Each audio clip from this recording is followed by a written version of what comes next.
오늘 또 이렇게 평안교회에 이렇게 오게 되었는데요. 제가 얼굴 겉모습 봤을 때는 모두들 똑같은 얘기를 하십니다. 고생한 티가 전혀 안 난다. 어떻게 이렇게 이쁘게 컸냐. 이런 말씀을 참 많이 하셨는데요. 저는 정말 너무나도 감사하게도 어렸을 때 고생을 너무 많이 해서 앞으로는 정말 행복한 일만 남은 그런 삶을 살고 있습니다. 아멘. 감사합니다. 저는 94년도 김일성이 사망을 했습니다. 그 전부터는 북한에서는 항상 배급 제도가 연결되어 있었던 그런 상황이어서 주민들은 배급을 타 먹으면서 목숨을 유지했던 그런 삶을 누리고 있었습니다. 그런데 김일성이 딱 사망하고 나서 배급만 받아 먹던 주민들은 어떻게 되겠습니까? 쌀이 나올 길이 없으니까 아사를 하기 시작했습니다. 그때 당시에 제가 태어나게 됐는데요. 제 옆집에는 4식구가 살고 있었습니다. 그런데 먹을 것이 없어서 온 가족이 외상을 꺼가지고 식량에다가 쥐약을 타서 온 가족이 이렇게 자살을 해서 다음날 시체로 발견됐습니다. 먹고 살기 어려웠던 상황이다 보니까 많은 사람들이 이제 풀을 뜯어먹고 풀독이 타서 죽고, 정말 옥수수 그 썽치를 갈아서 먹다 보니까 변비가 걸려서 엉덩이가 메어서 죽고, 정말 많은 사람들이 죽어나가는 그 당시에 저희 부모님들이 먹고 살기 어려워서 저를 이 집 저 집에 맡기기 시작했습니다. 그래서 저는 5살부터 맡겨지는 삶을 살기 시작했고요. 여러분들도 다 아시다시피 우리가 먹을 것에 정말 고난을 시달리고 있을 때 누군가와 와서 내 주머니에 먹을 것을 가져가면 어떻습니까?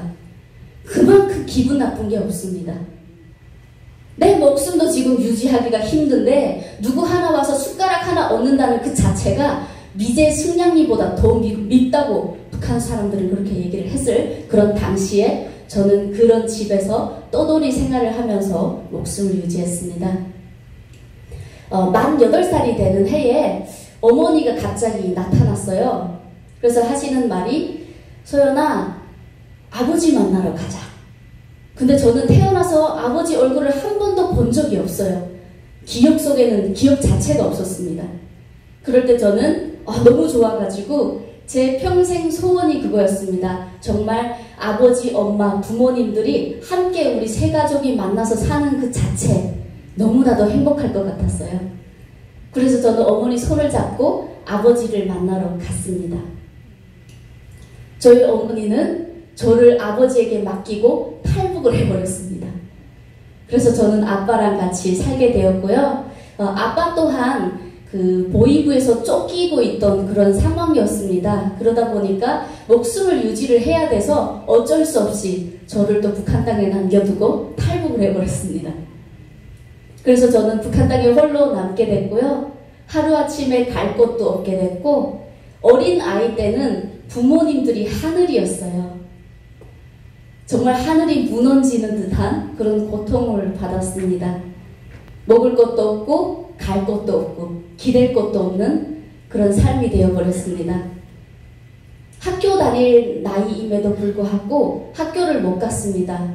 그 이유가 뭐냐면 북한은 무료 교육제도라고 얘기를 하고 있지만 교과서를 하나 타려고 하면 파지를 20kg, 30kg를 갖다 반납을 해야지만 교과서를 줍니다. 그리고 어린 아이들도 강제 노동에 착취당합니다.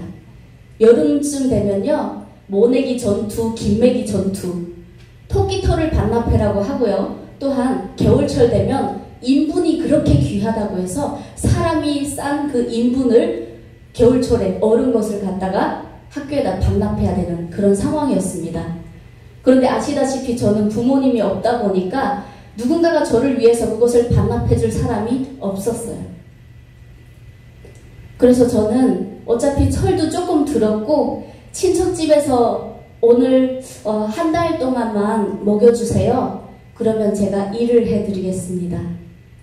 그러고 저는 아침 새벽 5시에 일어나서 고무에다가 이제 불을 지펴서 아궁에다 불을 지피고 밥하고 빨래하고, 네, 지금 제 손에는 거의 20가지 상처가 있는데요. 다 이제 아궁에다 불 지피다가 데인 상처입니다. 네, 그렇게 밥하고 빨래하고 낮에는 산에 가서 땔감을 구해옵니다. 북한은 아시다시피 전기가 없어요. 밤만 되면 한반도에서 사라지는 게 북한입니다. 그러다 보니까 어린 아이들도 동원을 해서 에너지난을 해결하는 게 지금의 현실입니다. 여러분들도 아시겠지만 제가 탈북했던 그 연도와 지금의 북한의 삶은 한 가지 변함도 없습니다.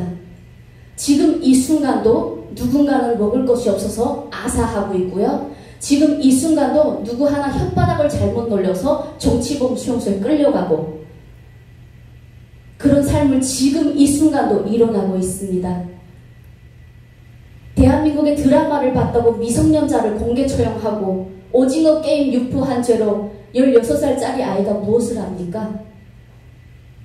네, 여러분들이 아시다시피 지금 이 순간도 북한 땅은 제가 얘기하는 것이 똑같이 일어난다는 겁니다. 그래서 산에 가서 땔감을 해오는 게 저희 하루 일과였어요. 어느 날 저희 사촌 언니가 밥을 먹고 있는데 갑자기 무릎을 툭툭 치더라고요. 그래서 왜 치는지 몰랐습니다. 그랬는데 야, 저녁에 잠깐 보자 이렇게 해서 저를 끌고 나갔어요. 밖으로. 저기 철길 쪽에 데려가더니 폭행을 하기 시작했습니다. 머리를 쥐어뜯고 발로 제 몸을 걷어차고, 저는 왜 맞는지 몰랐습니다. 왜 맞느냐? 내가 무엇을 잘못했느냐?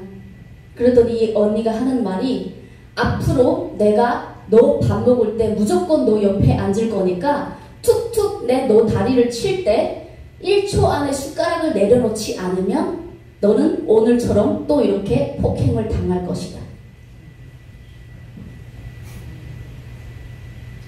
그 언니 또한 그 가정의 한 사람이다 보니까 얼마나 제가 미웠겠습니까?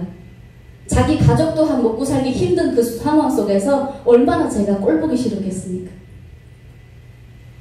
그 다음날, 그 다음날 계속적으로 이렇게 툭툭툭 치면 저는 숟가락을 1초 안에 내려놨습니다. 그런데 이게 사람이라는 게 항상 먹던 양이 있다 보니까 어느 순간부터 허기지기 시작하더라고요. 오늘은 내가 맞을 각오를 하면서도 내 배를 채워야 되겠다. 그래서 정말 많은 매를 맞으면서 제 배를 채우기 시작했습니다. 정말 서럽더라고요. 부모라도 있으면 내가 가서 고자질을 할 텐데, 엄마, 이 언니가 나를 이렇게 했어. 저는 하소연할 것이 없어서 동네에 다리가 있는데 다리 밑에 가서 항상 달을 보면서 울었습니다. 내가 태어난 것이 죄냐? 내가 살고 싶은 게 죄냐? 그냥 목숨만 유지하겠다고 하는데 하늘은 왜 이렇게 나한테 불공평하느냐?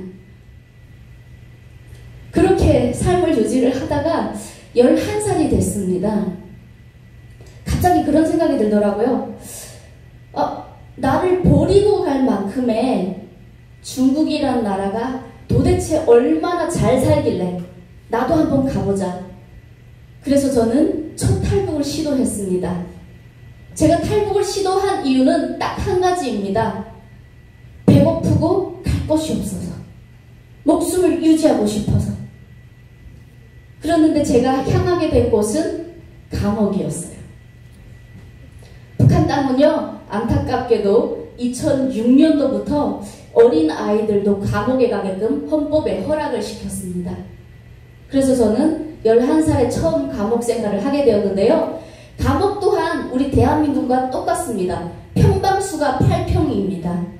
근데 우리 대한민국 감옥 안에는 4~5명밖에 안 삽니다. 그런데 북한 감옥은 어떤지 압니까? 지그재그로 100명의 수감자, 120명까지 할 수 있게끔 2층 다락방까지 세워서 그렇게 만들어놨습니다. 한국에 오니까요, 삼시세끼 메뉴가 다르더라고요. 그런데 북한 땅은요, 밥 밥이라고 나오는 것은 옥수수 가루를 물에다 풀어서 걸쭉하게 만든 죽이었습니다. 소금을 안 넣습니다. 그 이유가 뭐냐면 소금을 넣으면 힘이 솟아나서 도망간다고. 야채를 안 넣습니다. 그렇다 보니까 그것을 한 달 동안만 먹으면 영양실조 걸립니다. 많은 북한 주민들이 감옥 안에 들어가잖아요. 생존율 30-40%밖에 되지 않는 그런 상황입니다. 친척들이 와서 면회를 오지 않으면 이 사람은 여기서 살아나올 확률이 정말 낮습니다. 저 또한 영양실조를 피하지 못하고 3달 만에 이제 영양실조 걸려가지고 엉덩이 뼈가 튀어나올 정도로 말랐고요. 손가락부터 여기 어깨 끝까지 일자였습니다. 저는 그 누구도 제가 감옥 안에서 사는 동안 면회 오는 사람은 한 명도 없었습니다. 왜 이렇게 불공평할까요? 다른 사람들은 감옥 생활을 해도 친척이 와서 면회를 보는데 나는 그 누구도 오지를 않는 겁니다. 왜냐하면 부담이 되니까 친척들에게는. 그래서 그런 생각을 했습니다. 이 억울한 상황 속에서 정신력으로 나는 버텨서 살아나간다. 여러분, 어제 저녁에 안녕하세요 이렇게 그냥 대화를 하는 그 할머니가 다음날 시체가 돼가지고 제 앞에 나타나는 게 현실이고요. 사람이 죽었는데 구데기가 나오는 게 현실입니다. 그만큼 인권이 보장되지 않는 그 나라에서, 그 감옥 안에서 정말 목숨을 유지해서 살아나왔는데, 내가 만난 나라, 내가 태어난 나라가 분노스러웠던 게 전혀 아니었어요. 그때 당시에는 나를 낳아준 어머니 아버지가 너무나도 밉더라고요.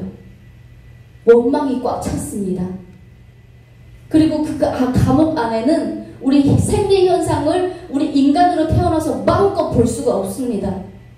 선생님, 1호 간방 8번 한 가지 제기할 게 있습니다. 뭔데? 소변 볼 수 있습니까? 깜방장에서 허락을 받아야지만 갈 수가 있고요. 그 기분에 따라서 상황은 바뀝니다. 어느 날은 너무너무 참다가 고통스러워서 엉엉 울었어요. 그랬더니 가라는 겁니다. 그래서 볼일을 해결하고 나왔는데 변기가 막혔어요. 감옥 안에는요, 변기가 막혔을 때 해결할 수 있는 도구가 한 개도 없습니다. 그러니까 어르신들은 다 제가 했다고 그러고 저는 나이가 제일 어린 아이였습니다. 어쩔 수 없이 대변을 주물러서 변기를 뚫었습니다. 너무나도 마르다 보니까 어깨 끝까지 이제 대변을 주물러서 뚫었는데요. 한 번이 2번이 되고 2번이 3번이 되고 그 이후부터는 그 일이 제 전담이 되어버렸습니다. 너무나도 감사한 게요. 지금 이 자리에 서서 이 마이크를 들고 있고 이 살이 썩어서 떨어나가지 않은 똥똑이 안 탄 그런 그 자체 너무나도 감사한 것 같습니다. 목숨을 유지를 악착같이 해서 세상 밖을 딱 나왔어요. 근데 감옥 밖으로 딱 나왔는데 갈 곳이 없는 겁니다. 영하 30-40도 되는 추운 겨울 날씨에 눈보라가 치어오는데 십자가가 여기 얼굴에 탁탁탁 터지는 듯한 그런 고통을 느꼈고요. 배고파서 허리도 제대로 못 폈던 그런 상황입니다. 여러분, 우리가 대한민국 땅에서 아직 예수님 안 믿는 사람도 계시겠지만 고통스럽고 당황하고 갈 곳이 없고 기댈 곳이 없을 때 하나님을 부르짖을 수 있는 것은 당연한 게 아니라 축복입니다. 여러분, 감사한 일입니다. 북한 땅에는 저조차도 그때는 복음을 몰랐기에 어느 옷자락이라도 하나 부러잡고 싶었던 그런 심정이 있는데도 불구하고 갈 곳이 없고 부러질 것이 없었습니다.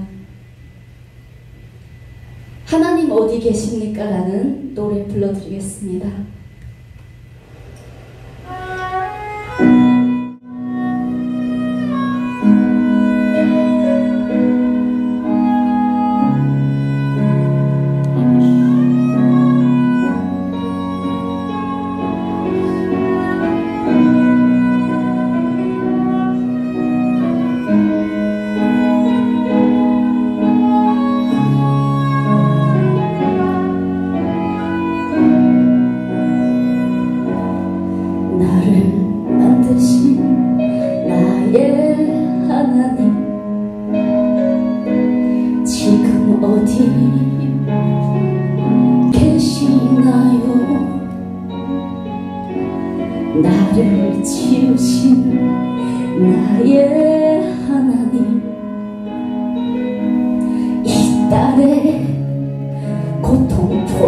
계시나요? 아버지 하나님, 오늘 참 힘듭니다. 배고프고 찢기고 너무 추워요. 아버지 하나님, 지금 어디 계십니까?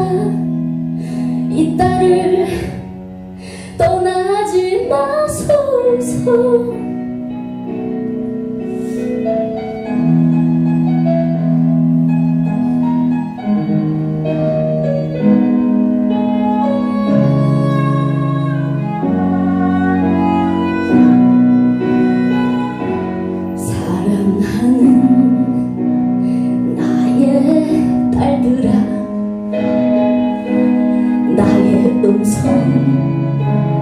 들리지 않느냐?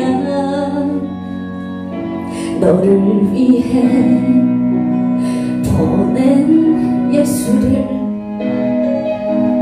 아직도 보지 못하였느냐? 네 영혼 온전히 오늘도 지켜준단다.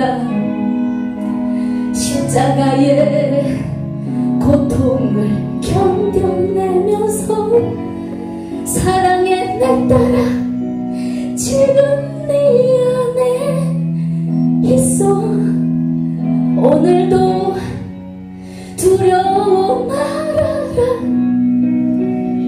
아버지 하나님, 내 안에 거하신 분, 숨 막히고 억울해도 주를 위하여 주님이 뜻하신 모든 사의 그 길에서 이 딸을 들어주시옵소서.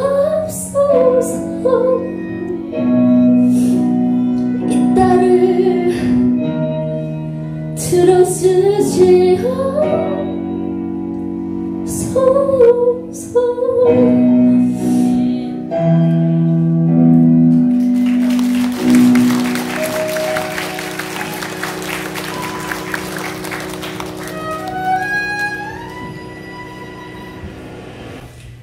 여러분, 우리가 힘들 때 정말 예수님께 기도드리고 하나님 앞에 무릎 꿇고 자기를 고백하는 그 자체가 당연한 것이 아닙니다. 여러분, 북한 땅에는 지금 이 순간도 하나님의 사역자로서 목숨을 걸고 전도를 하고 있고요. 정말 붙잡히는 그 순간은 공개 처형을 감당하면서 하나님 사역을 전하고 있습니다. 아직도 많은 북한 주민들은 하나님을 모르고 있고 예수님을 모르고 있습니다. 저처럼 너무나도 기대고 싶었지만 몰라서 못 기댔던 사람들도 너무나도 많습니다. 정말 하루빨리 북한 땅에도 복음이 들어가고 하나님께서 눈동자같이 그들을 보호해 주시고 먹을 것이 없지만 영혼이 하나님을 찬양하고 죽음이 닥쳐와도 기뻐할 수 있는 그런 주민들이 됐으면 참으로 감사하겠습니다.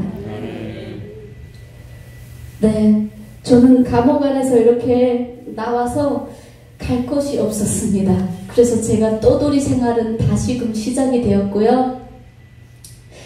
또한 그 세상 밖을 나오니까 그게 더 지옥이더라고요.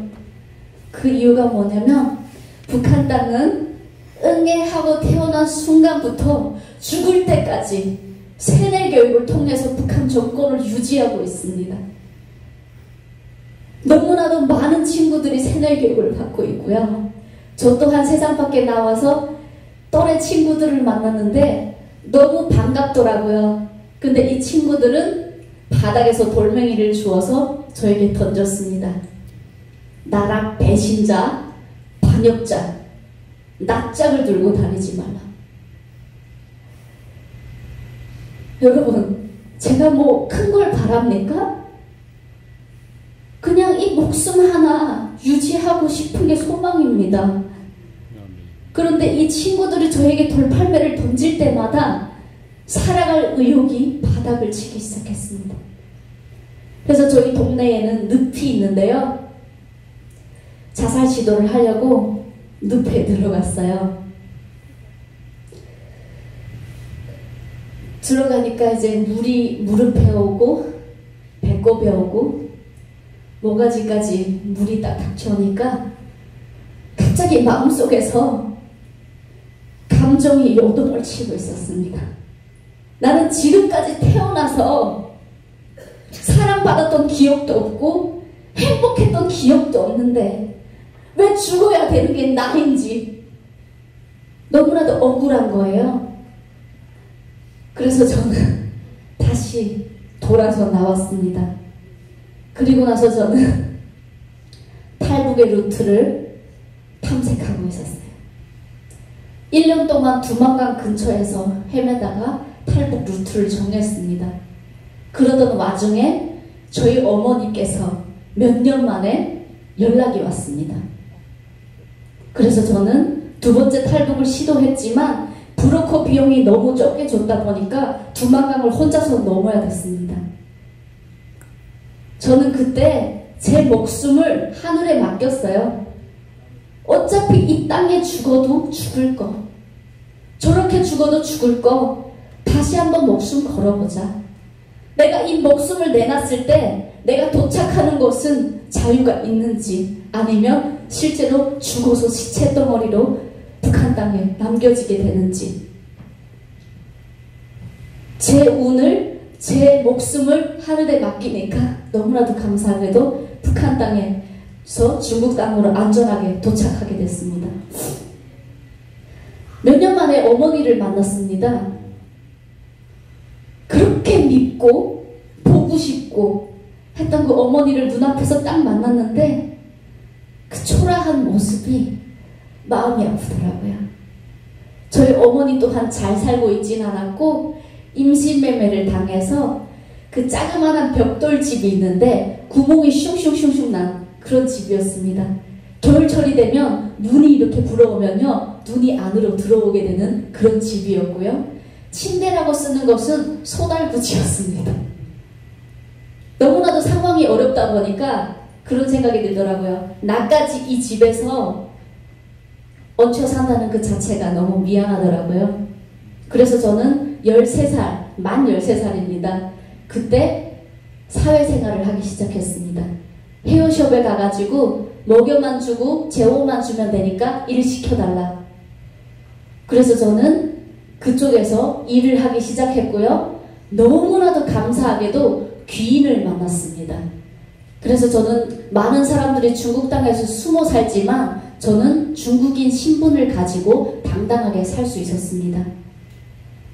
그러던 어느 날 돈을 열심히 벌어서 제 자그마한 액세서리 가게를 오픈을 하게 되었습니다. 근데 여러분 그거 아십니까?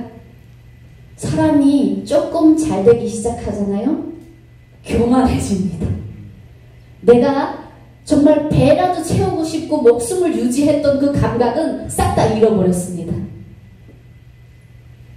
액세서리 가게를 오픈했는데 한 달 동안 한 개도 팔리지 않았어요. 그 이유가 뭐냐면 제가 가게 문을 열지를 않고 매일 문을 닫고 도박하러 가기 시작했습니다. 도박하고 마작에 빠지기 시작했고요. 돈 많은 언니를 만나서 맨날 클럽 가고요. 호빠에 가가지고 멋있는 잘생긴 그 과학적인 오빠야들만 이렇게 해서 같이 놀기 시작했습니다. 어느 순간부터요. 명품에 빠지기 시작했고요. 다른 사람들이 나를 바라보는 시선에 제 인생을 맡기고 살기 시작했습니다. 근데 그 삶은 공허하기 그지없고 우울증이 찾아오더라고요. 어느 날 저희 어머니가 저를 찾아왔습니다. 소연아, 난 남조선 갈 텐데 같이 가지 않을래? 그래서 저는 엄마 나 지금 중국 땅에서 충분히 잘 살고 있으니까 엄마 나 가. 그랬는데 어느 순간 한 달이 지나고 두 달이 지나고 세 달이 지나도 어머니한테 연락이 안 오는 겁니다. 그래서 저는 그런 생각을 했죠. 가족이라는 건 엄마 하나밖에 없는데 다시 임시매매 당하거나 장기매매를 당하거나 북한으로 다시 북송되면 어떻게 될까?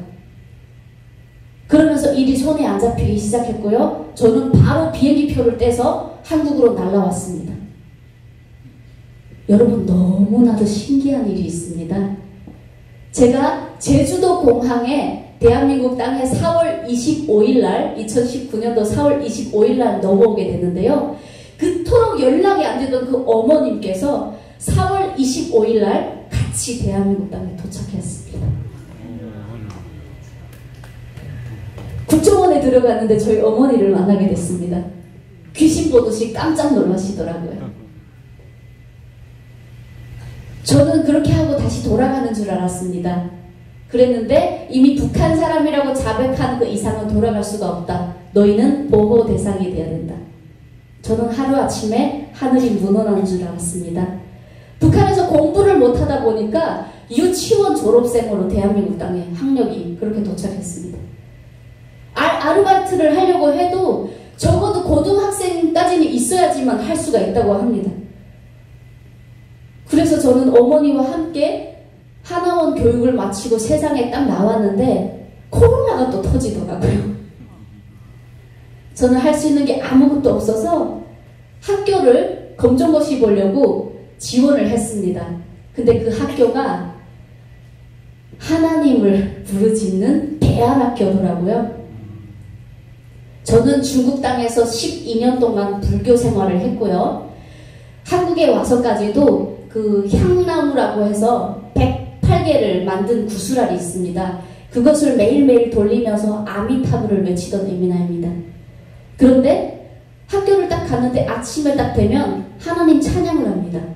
마지막에 예수님의 이름으로 기도드립니다 하면 뒤에 뭐라고 합니까? 아멘 하잖아요. 근데 저는 아미타불 했어요. 너무나도 괘씸하더라고요. 그 목사님께 저는 종교가 있다고 이미 얘기를 했는데 그 목사님은 제 종교는 사탄이라는 겁니다. 오로지 진리만이 예수님이고 하나님이라는 겁니다. 그래서 제가 목사님 인성부터 배우세요. 그랬는데 어느 날 밥 먹는 데까지 쫓아와가지고 막 얘기를 하는 겁니다. 저를 전도를 하는데 속으로 엄청 욕했어요. 쌍놈이 능감태기 집에 가서 잠이나 자빠져 잘 거지. 침까지 튕겨가면서 앞에서 밥 먹는데 이렇게 하고 앉아있다고. 너무 괘씸하더라고요. 그때 저는 결단했습니다. 아, 내가 이런 말을 안 들으려면 학교를 빨리 졸업해야 되는 게 답이겠구나. 그래서 저는 그때부터 에듀윌이라는 책을, 교과서를 사가지고요. 검정고시를 준비했습니다. 학교를 안 나가고. 그래서 초등학교, 중학교, 고등학교를 너무나도 운 좋게 한 번에 다 패스해버렸어요. 남들은 4-5번 해야 된다는데 저는 너무나도 감사하게 패스해버리니까 학교를 일찍 졸업하게 됐습니다. 세상 밖을 딱 나왔잖아요. 또 저희 아버지께서 국정원에 연락이 왔습니다. 죽은 줄만 알았거든요. 그래서 매년 제사까지 꼬박꼬박 지내드렸습니다. 그런데 살아서 나타났더라고요. 한국 땅에서 아빠랑 엄마랑 이렇게 온 가족이 다 모이게 됐지 않습니까? 또다시 행복이 찾아온 줄 알았습니다. 근데 그게 아니더라고요. 제가 원했던 어머니 아버지는요, 좀 교육적이고 지혜가 있고 지식이 있는 그런 부모님을 원했습니다. 그런데 저희 아버지는요, 매일 아침에 일어나가지고 술상을 탁 펼쳐놓고 위태하게도 소주를 마시면서 몇십 병을 까고 저녁 늦게까지 뻗어 있는 게 저희 아버지였어요. 집안에는 술 냄새가 펑펑펑 풍기고 일을 하고 들어오면은 그 자체를 보는 그 자체가 스트레스였습니다. 저희 어머니는 매일매일 돈을 벌겠다고 열심히 바등바등 하지만 맨날 다단계에 빠져가지고 하늘에서 떨어지는 돈만 원하고 있었습니다. 그때 저희 어머니 아버지가 그런 말을 하더라고요. 너처럼 이쁜 딸이 있으면 부잣집에다 시집 보내서 팔자 피겠다는 겁니다. 저는 그 말을 들을 때 분노가 차오르더라고요. 당신들은 내가 북한 땅에서 사는 나무 하러 가고 내려올 때 바닥에 남들이 먹다가 버린 그 사탕알을 주워 먹을 때 당신들은 무엇을 했으며, 소가 똥을 쌌는데 그 소똥 안에 옥수수 알이 박혀 있어서 그것을 주워 먹을 때 당신들은 무엇을 했으며, 남들이 먹다가 버린 사과 쏙치를 바닥에 개미들이 따닥따닥 붙어있는 것을 털어서 내가 주워 먹을 때 당신들은 무엇을 했느냐? 근데 왜 나한테 그것을 바라냐? 내가 부잣집에 가면 내가 행복할 것 같으냐? 너무나도 이기적인 거예요. 그때부터 제 삶은 바닥을 치기 시작했습니다. 합병증이 걸려서 밤에 잠을 자야 되는데 숨이 너무 안 쉬어져가지고 계속 심장을 이렇게 두드렸어요. 병원 가면 약이 없습니다. 우울증이 너무 심해서요, 혼자서 세탁기 안에 들어가가지고 이렇게 쪄부리고 있었습니다. 몇 시간 동안. 왜냐? 내가 지금 느끼고 있는 이 세상의 공간이 얼마나 좁은지 느껴보려고.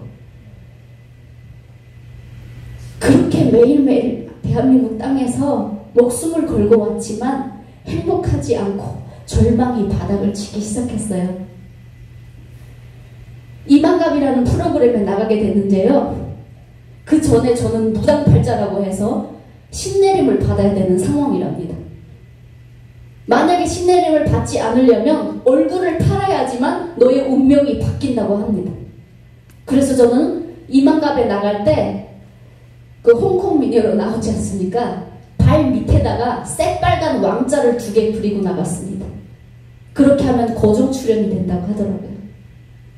근데 여러분들 다 아시다시피 그 이만갑에 나오는 그분들 얼마나 이빨이 강성대국입니까? 그 에미넨스 속에서 살아나오려니 너무나도 힘들더라고요. 그래서 2년 만에 하차했습니다. 그런데 그 삶이 고무하기 시작하더라고요. 세상에 버려진 느낌이고 나한테 힘들게 하는 그런 감정을 느꼈습니다. 그러다가 어느 날 너무 우울증이 심하다 보니까 내가 이렇게 하다가는 정말 죽겠구나. 내가 어떻게 목숨 걸고 이 자리에 왔는데 유튜브를 시작해보자 해가지고 유튜브 채널을 만들었습니다. 그 이유가 뭐냐면 코로나 시대다 보니까 누구랑 대화를 하고 싶은데 친구가 없어요. 그래서 카메라에 대고 내가 아는 중국어를 여러분들께 알려드리고 여러분들과 나는 소통을 하는. 근데 어느 날 라이브 방송을 해달라고 해서 라이브 방송을 딱 하려고 카메라를 딱 켰는데 제가 이렇게 나오더라고요. 할 줄 모르니까. 그래서 저는 윤설미 아시죠? 그 이빨이 아주 강성대국인 에미나 있습니다. 그분을 찾아갔습니다. 유튜브 얼마나 잘합니까? 아주 혁명적으로 하고 있어요. 그분을 딱 찾아갔는데 걸려들었습니다. 생긴 것도 멀쩡하고 정유나 자매 다 한 팀이더라고요. 맨날 생긴 게 멀쩡해가지고 하나님 찬양을 하더라고요. 어떻게 내가 학교를 빨리 졸업해서 나왔는데 여기 오니까 또 이 모양이네? 근데 이 윤설미라는 분이 목사님이 1년 반 동안 저한테 전도를 못했던 그 전도를 일주일 만에 저를 아예 눕혀버리더라고요. 그 이빨 아시죠? 그래서 저는 하나님에 대한 마음을 열게 됐습니다. 그리고 어느 날 합병증과 우울증이 꽉 차있던 그 시기 때 정유나 자매님께서 그런 얘기를 하시더라고요. 소연아, 너의 아픔과 너의 고통은 하나님이 아신다. 사람에게 기대지 말고 사람에게 그거를 얻으려고 하지 마. 하나님께 기대봐 하면서 333 기도를 저에게 하시더라고요. 너는 나에게 부르짖으라, 그럼 나는 너에게 응답하리라라는 그 얘기를 하시면서 제 마음의 문을 열었고요. 저는 그날 태어나서 지금까지 부모에게 듣고 싶었던 말, 하고 싶었던 말을 하나님께 했습니다. 운전을 하고 집으로 가는데 눈물이 계속 쏟아지더라고요. 하나님, 내 편이 돼주세요. 하나님, 나를 떠나가지 말아주세요. 하나님, 나를 지켜주세요. 그렇게 막 몇 시간 동안 눈물이 흐르고 계속 울었는데요. 그 이후로부터 너무나도 신기한 게 눈에 보이지도 않고 들리지도 않는데 이 마음속에 누군가가 내 옆에서 나를 지켜주는 듯한 그런 마음을 받았습니다. 그리고 나서 이 윤설미 분이 대표거든요. 미국으로 출국해서 사역을 한다고 합니다. 너무 가고 싶은 거예요. 근데 이 언니가 하는 말이, 소연아, 너는 아직 믿음이 부족해서 그 한수혜라는 에미나이를 데려가기로 했다. 이미 포스터도 다 찍어서 내보냈기 때문에 나중에 너 믿음이 더 좋아졌을 때 같이 가자. 근데 저는 아까도 얘기했다시피 그 마음의 100%에 있었지 않습니까? 언니 나 미국 가요. 그랬더니 너가 미국 갈 확률은 0%다. 나중에 같이 가자. 그래서 제가 그 이사장님을 찾아가가지고, 이사장님 캐리어에다 저를 넣고 가세요. 그랬는데 미안하다고 하더라고요. 그리고 저는 구리시청에서 일을 했습니다. 그래서 구리시청에서 일을 할 때 그 찾아가가지고 담당자님한테 나 미국 한 달 동안 갔다 올 테니까 휴가 좀 달라고. 그래서 저는 아예 아웃당했습니다. 하루아침에 일을 잃어버리게 됐고요. 백수가 돼버렸습니다. 그 3일이 지나고 나서 윤설미 언니께서 전화가 온 거예요. 소연아, 너가 미국 가게 됐어. 갑자기 한수혜라는 에미나이가 아무 이유도 없이 단체를 나가버렸다고 합니다. 포스터도 이미 다 미국에 나간 상황인데 제가 나갈 수 있게 된 거죠. 여러분, 하나님을 만나다 보니까 별난 기적들이 계속적으로 일어나고 있더라고요. 제가 108구수라를 계속적으로 돌리고 내 마음의 평안을 달라고 하고 내가 내 스스로를 내려놓겠다고 그렇게 해도 되지 않던 것들이 하나님을 만나니까 다 해결이 되더라고요.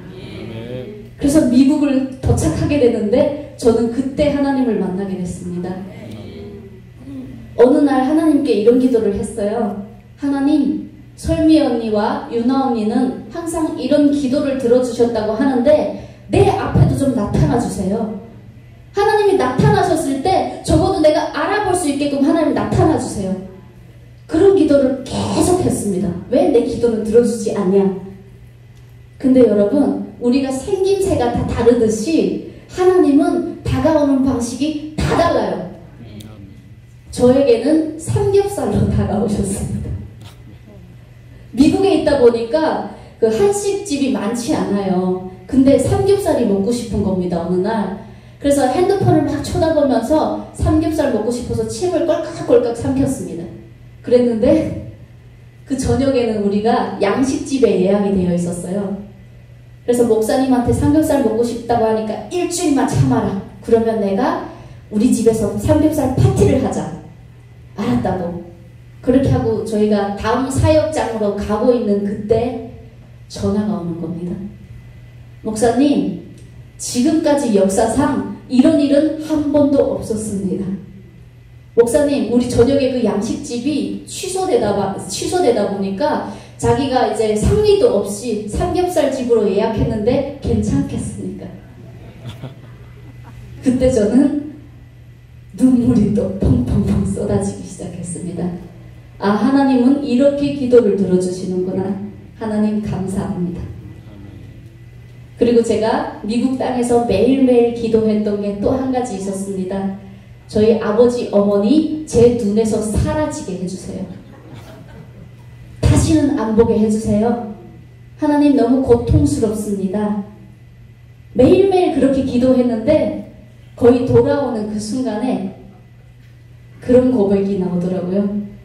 하나님, 감사합니다.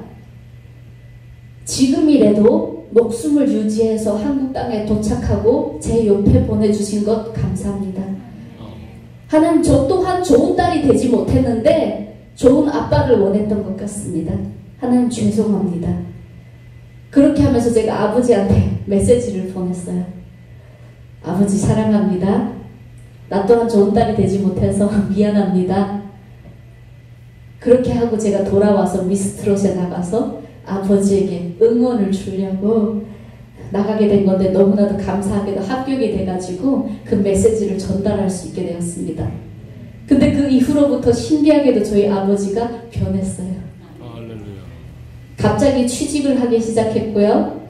술도 덜 마시기 시작했고 담배도 끊으려고 노력을 하고 계시더라고요. 하나님은 사랑이십니다. 아멘.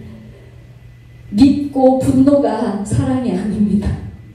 제가 하나님을 만나고 나서 제 인성 또한 180도 바뀌었습니다. 되게 다혈질이었거든요. 근데 인내심이 점점점 많아지기 시작하고요. 우울증이 언제 걸렸는지 싹 다 없어지고 합병증도 언제 걸렸는지 모를 정도로 싹 다 없어졌습니다. 네, 매일매일 하나님 만나고 나서는 정말 그런 삶을 유지를 1년 동안 했어요. 24시간을 기도를 넘기지 않고 다 들어주셨습니다. 그런데 시간이 좀 지나니까 침묵을 하시더라고요. 네, 근데 저 또한 그것 또한 훈련의 과정이라고 생각하고 하나님은 늘 우리와 함께 계시고요. 제가 북한 땅에서 태어나서 죽지 않고 정말 이 자리에 서게 된 거 당연한 게 아닙니다. 다 주님의 뜻이 있다고 생각을 하고요. 또한 오늘처럼 이렇게 우리 여러분들께 우리가 숨쉬고 있는 그 자체 당연한 게 아닙니다. 우리는 우리가 마음껏 모든 것을 우리 스스로 할 수 있는 것이 없습니다. 네, 숨쉬고 싶으면 숨 쉬어지는 게 아닙니다. 제가 합병증을 겪었을 때 그걸 알게 됐어요.